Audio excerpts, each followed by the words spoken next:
ऐसा है इम्र, आप अंदर आ गए इसलिए जिंदाबाद बोल रहे हो। ये प्रेस चल रही है, अभी जिंदाबाद किसी का नारा मत लगाना, बस बैठे रहिए, ठीक है?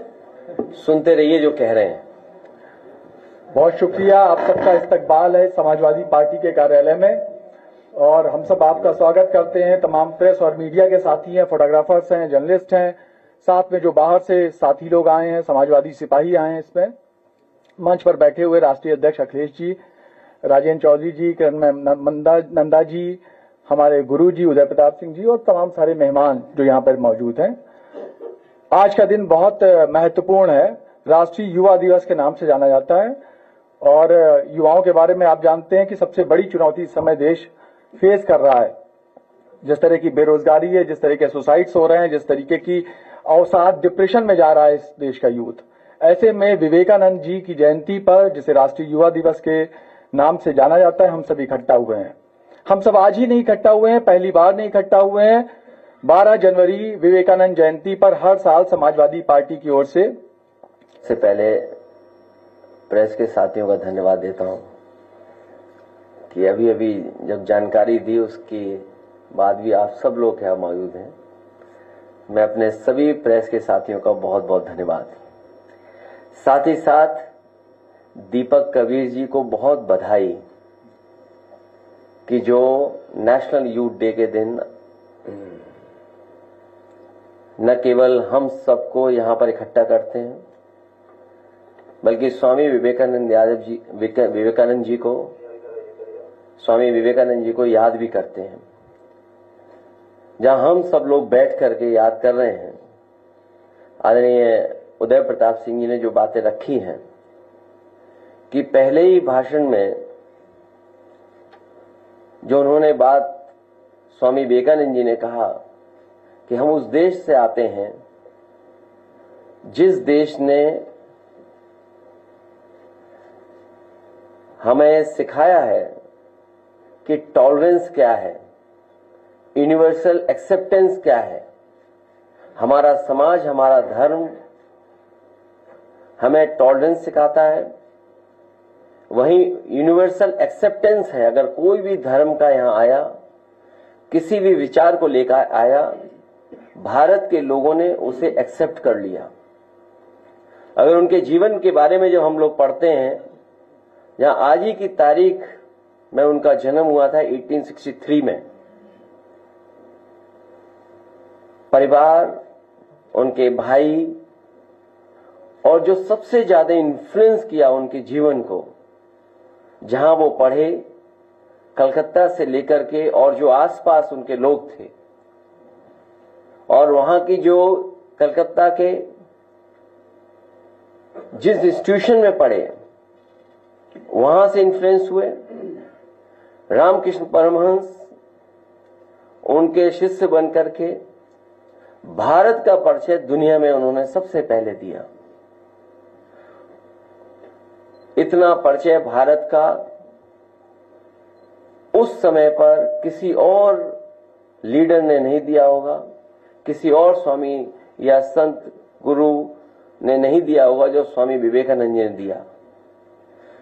आज भी हम उनके जो कोट हैं, उनकी जो बातें हैं, वो न केवल हम लोगों को रास्ता दिखाती हैं, बल्कि प्रेरणा भी वहां से मिलती है। और आज के यूथ को जरूरी है उन बातों को समझना, जहां इतनी ज्यादा इंफॉर्मेशन ट्रेवल कर रही है, जहां सरकारें कुछ चीजों को बार बार थोपने की कोशिश कर रही हैं। तब हम समझते हैं कि स्वामी विवेकानंद जी के बारे में जानना, उनके बारे में पढ़ना, उनकी कही हुई बातों को अपने जीवन में लागू करना, उन बातों पर चलना शायद सबसे बड़ी याद करने के लिए उनके रहेगी। यही श्रद्धांजलि होगी, उनको यही याद करने का मौका है, जहां हम उनकी बातों को याद करें और उनको अमल करने का काम करें। मैं एक बार फिर दीपक कबीर जी को धन्यवाद देता हूं, उनके साथियों को, कि हर वर्ष इसी तरीके से आप यहां पर विवेकानंद जी को याद करते हैं और उनके कामों को, कोट्स को अपने कैलेंडर में शामिल करते हैं, जिससे कि लोग उनके बारे में जानें, लोगों तक बात पहुंचे। ये भी इनकी ये 3 दिन करेंगे मैं इसके साथ साथ जो एक कार्यक्रम ये चलाना चाहते हैं, समाजवादी नागरिक सोशलिस्ट सोसाइटी फेस्टिवल, उसके लिए भी बधाई देता हूं। हम लोग बैठ करके कार्यक्रम तय कर लेंगे।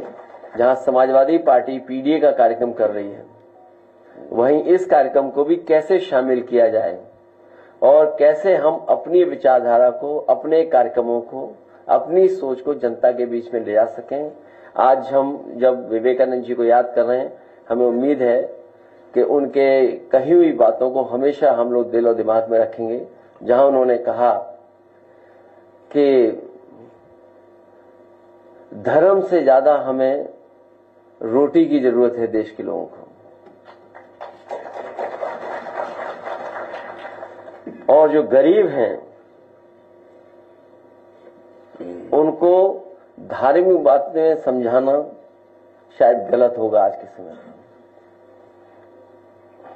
कन्नौज में बनने से पहले ढाई गए काफी जो है लोग उसको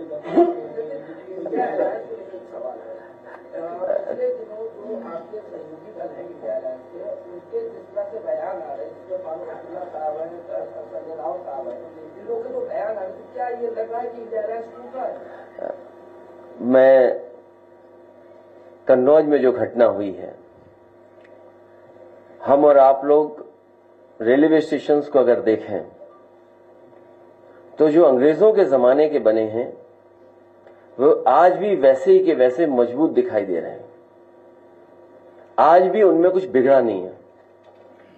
अगर हम उन्हीं स्टेशनों को आज के समय की परिस्थितियों के हिसाब से रिस्टोर कर दें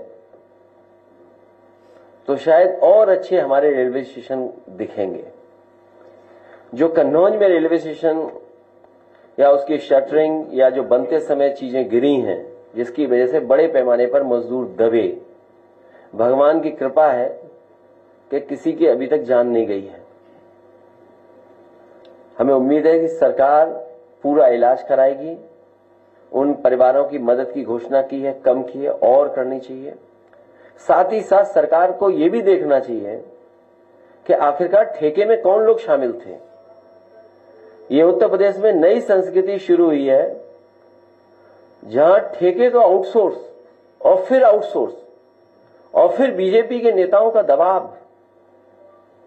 तो जहां ठेकेदार अपना प्रॉफिट के लिए किन किन चीजों से कंप्रोमाइज कर रहा है और जिन मानकों को और जिस सेफ्टी के साथ हमें काम करना चाहिए, हम उस सेफ्टी भी मजदूरों को नहीं दे पा रहे हैं, जिसकी वजह से घटनाएं हो रही हैं। कन्नौज में जो रेलवे स्टेशन पे कार्य हुआ है और जो गिरा है, किसी न किसी बड़ी संस्था के स्ट्रक्चर इंजीनियर से पुनः जांच होनी चाहिए और एक स्ट्रक्चर इंजीनियर के निगरानी में ही आगे काम हो। क्योंकि सुनने में ये आ रहा है जो क्वालिटी सीमेंट की, जो क्वालिटी सरिया की, जो क्वालिटी होनी चाहिए थी वो नहीं है। दिखने में छोटा दिख रहा है ठेका, लेकिन सब कामों को मिला लोगे तो न जाने कितना बड़ा ठेका था। ठेके को तोड़ तोड़ करके छोटा बनाना, उसमें खेल करना, ये बीजेपी की नई संस्कृति है।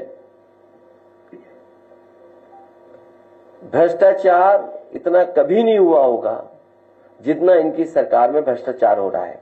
दूसरा, जो इंडिया गठबंधन का सवाल पूछा है, इंडिया गठबंधन वैसा ही इंटैक्ट है। जो इंडिया गठबंधन शुरुआती दौर में जहां से बनना शुरू हुआ था कि वो रीजनल पार्टीज जो भारतीय जनता पार्टी का मुकाबला कर सकें, उन्हीं का साथ देना, उन्हीं के साथ खड़े दिखना है। समाजवादी पार्टी आज भी उसी रास्ते पर है कि इंडिया गठबंधन और मजबूत हो, वही regional party Bharatiya Janata party का मुकाबला करें जो लड़ रही हैं, उन्हीं के साथ खड़ा दिखना पड़ेगा। तो मिल्कीपुर के लिए क्या तैयारी है? मिल्कीपुर की पूरी तैयारी है। अयोध्या का चुनाव भारतीय जनता पार्टी फिर एक बार हारेगी। इसलिए हारेगी, कई अखबार, टीवी चैनल यही कह रहे हैं कि समीकरण तो समाजवादी पार्टी के पक्ष में ही है, जब टीवी चैनल अखबार बोलने लगे, मैं आपसे भी कहूंगा कि ऐसा मत न्यूज चलाइए, इसलिए न्यूज मत चलाइए क्योंकि बीजेपी पुलिस लगा देगी। मेरी आपसे हाथ जोड़ के निवेदन है कि 7 चुनाव तो लूटे उन्होंने, इसीलिए सुप्रीम कोर्ट में भी बात चली गई है और इलेक्शन कमीशन ने भी वो डिजिटल जो रिकॉर्डिंग्स हैं, डिजिटल जो चीजें उनको देने मना कर दिया। वो इसीलिए क्योंकि एक ही मशीन पर बार बार पुलिस के लोगों ने बटन दबाई थी। अगर आपको याद हो, इसी हॉल में मैंने कहा था कि अगर फॉरेंसिक जांच हो मशीनों की बटन की तो आपको जानकारी हो जाएगी कि एक ही व्यक्ति ने बटन दबाई होगी।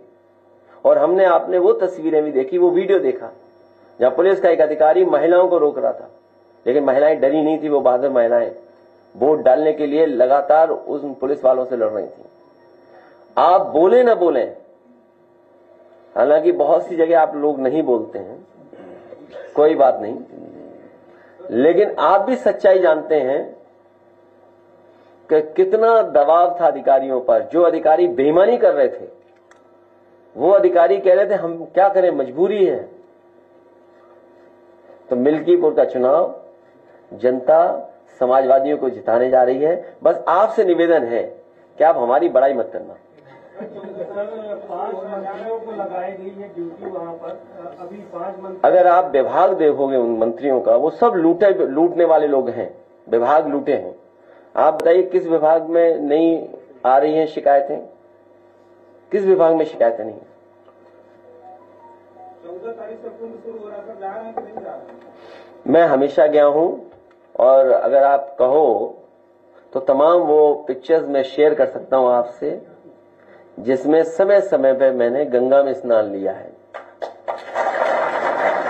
कम से कम वो भी शेयर करें जो दूसरों को कह रहे हैं कि गंगा में नहाओ।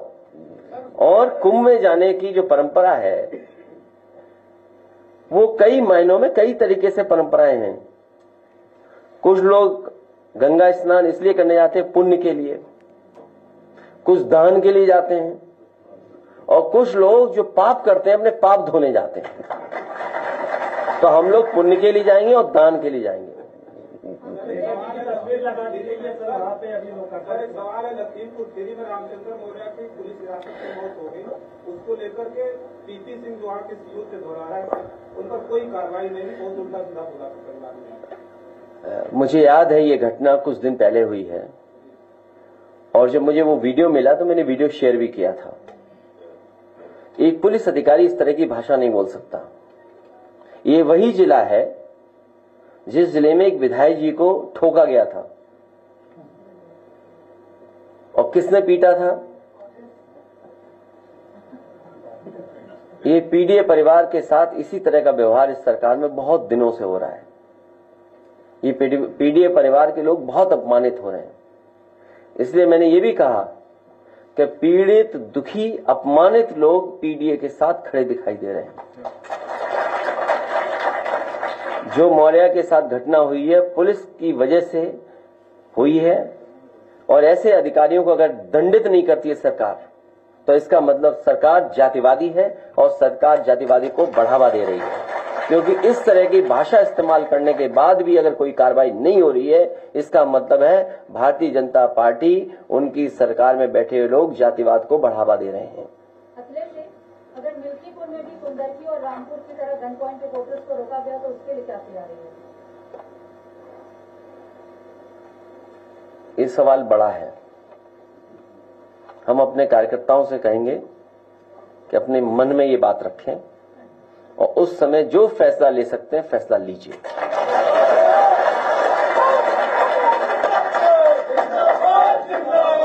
तो सर क्या मुट्ठी बांधने वाला जो आपकी घोषणा थी इसका सही समय आ गया? क्यों विवेकानंद जी जयंती के दिन भी आज आप इधर उधर जा घूम रहे हो?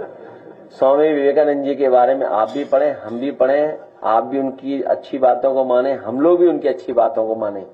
और जो धर्म का रास्ता उन्होंने दिखाया, जो समय समय पर दुनिया में उन्होंने जिस बात को रखा, पहली बार भारत का और हमारे हेरिटेज का, हमारी रिचुअल्स का, हमारी परंपराओं का, हमारे धर्म का जो प्रचार उन्होंने किया, शायद वैसा कोई नहीं कर पाया।